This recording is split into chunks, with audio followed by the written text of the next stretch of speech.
ଭୁବନେଶ୍ୱର ଉଚ୍ଚ ମାଧ୍ୟମିକ ଶିକ୍ଷା ନିର୍ଦ୍ଦେଶାଳୟ ଅଧୀନ ବେସରକାରୀ ଅନୁଦାନ ପ୍ରାପ୍ତ ଉଚ୍ଚ ମାଧ୍ୟମିକ ବିଦ୍ୟାଳୟରେ ନିଯୁକ୍ତି ପାଇଥିବା ଇଂରାଜୀ ବିଷୟର ସ୍ନାତକୋତ୍ତର ବା ପିଜିଟି ଶିକ୍ଷକ ଶିକ୍ଷୟିତ୍ରୀମାନଙ୍କ ପାଇଁ 5 ଦିନିଆ ଦକ୍ଷତା ବିକାଶ କର୍ମଶାଳା ରାଜ୍ୟ ଗ୍ରାମ୍ୟ ଉନ୍ନୟନ ଓ ପଞ୍ଚାୟତିରାଜ ପ୍ରତିଷ୍ଠାନଠାରେ ଆୟୋଜିତ କରାଯାଇଛି। ଏହି ପ୍ରଶିକ୍ଷଣରେ 50 ଜଣ ପିଜିଟି ଇଂରାଜୀ ଶିକ୍ଷକ ଶିକ୍ଷୟିତ୍ରୀ ଯୋଗ ଦେଇଛନ୍ତି।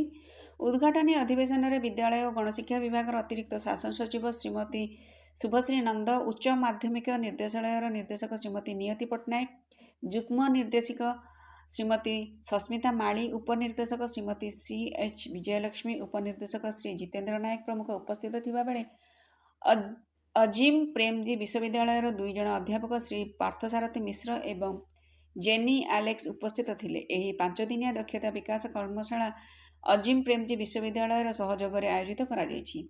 ଉଦ୍ଘାଟନୀ ଅଧିବେଶନରେ ଯୋଗଦେଇ ଅତିରିକ୍ତ ଶାସନ ସଚିବ ଶ୍ରୀମତୀ ଶୁଭଶ୍ରୀ ନନ୍ଦ କହିଛନ୍ତି, ଏହି କର୍ମଶାଳା ଶିକ୍ଷକ ଶିକ୍ଷୟିତ୍ରୀମାନଙ୍କ ମଧ୍ୟରେ ଯୋଗାଯୋଗ ଦକ୍ଷତାକୁ ପ୍ରୋତ୍ସାହିତ କରିବ। ଏହିଠାରୁ ତାଲିମ ଗ୍ରହଣ କରି ଶିକ୍ଷକ ଶିକ୍ଷୟିତ୍ରୀମାନେ ନିଜ ସମାଜ ଓ କଲେଜରେ ଶିକ୍ଷାଦାନ କ୍ଷେତ୍ରରେ ଆମ୍ବାସେଡର ଭାବେ କାର୍ଯ୍ୟ କରିବେ। ନୂତନ ଜାତୀୟ ଶିକ୍ଷାନୀତି ଆଧାରରେ ସମଗ୍ର ବିଶ୍ୱରେ ଓଡ଼ିଶାର ଶିକ୍ଷା ବ୍ୟବସ୍ଥାକୁ ଏକ ଉଦାହରଣ କରିବା ପାଇଁ ହେଲେ ଛାତ୍ରଛାତ୍ରୀମାନଙ୍କୁ କ୍ଷେତ୍ରୀୟ ଅଭିଜ୍ଞତା ଆବଶ୍ୟକତା ରହିଛି। ଏଥିନିମନ୍ତେ ଶିକ୍ଷକ ଶିକ୍ଷୟିତ୍ରୀମାନେ ପ୍ରଥମେ ଦକ୍ଷ ହେବା ଜରୁରୀ। ଏଥିସହ ଶ୍ରୀମତୀ ନନ୍ଦ ଶିକ୍ଷାର ପ୍ରୟୋଗାତ୍ମକ ଦିଗକୁ ଧ୍ୟାନ ଦେବା ପାଇଁ ପରାମର୍ଶ ଦେଇଛନ୍ତି।